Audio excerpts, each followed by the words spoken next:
Kasus pembunuhan yang dilatar belakangi rasa cemburu kembali menggemparkan warga Gianyar, Bali.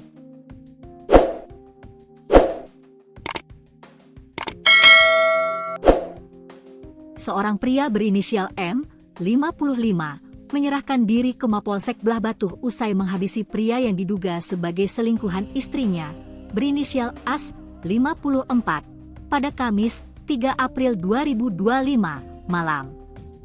Peristiwa tragis ini terjadi di Banjar Tegalinggah, Desa Bedulu, Kecamatan Belah Batuh, Kabupaten Gianyar. Informasi yang dihimpun Tribun Bali menyebutkan, pelaku datang khusus ke Bali dengan niat untuk menghabisi pria tersebut karena diliputi rasa cemburu. Setelah melakukan aksinya, M datang ke Polsek Belah Batuh. "Saya sudah tusuk orang," kata pelaku. Dalam melakukan aksinya, M menggunakan pisau dapur yang telah ia siapkan sebelumnya. Barang bukti pisau tersebut telah ditemukan oleh tim gabungan dari Polsek Belah Batuh dan Satreskrim Polres Gianyar saat melakukan olah tempat kejadian perkara, TKP. Korban, AS, ditemukan tergeletak tertelungkup tak bergerak di sebuah gang di samping rumah milik Niwayan Rapet. Tubuh korban berlumuran darah, diduga akibat tusukan senjata tajam.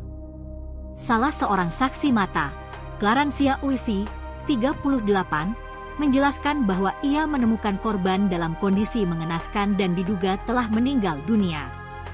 Tak lama berselang, polisi tiba di lokasi dan langsung melakukan olah TKP.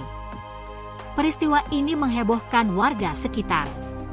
Banyak warga berbondong-bondong turun ke jalan untuk melihat proses olah TKP oleh aparat kepolisian. Sementara itu, jenazah korban telah dievakuasi ke RSUP Profesor Muarah Denpasar untuk diotopsi. Kapolres Gianyar, AKBP Umar, menyatakan bahwa pihaknya masih mendalami kasus tersebut. Saat ini masih kita kembangkan. Ketika data sudah lengkap, dalam waktu dekat akan kita rilis ke publik, ujarnya singkat.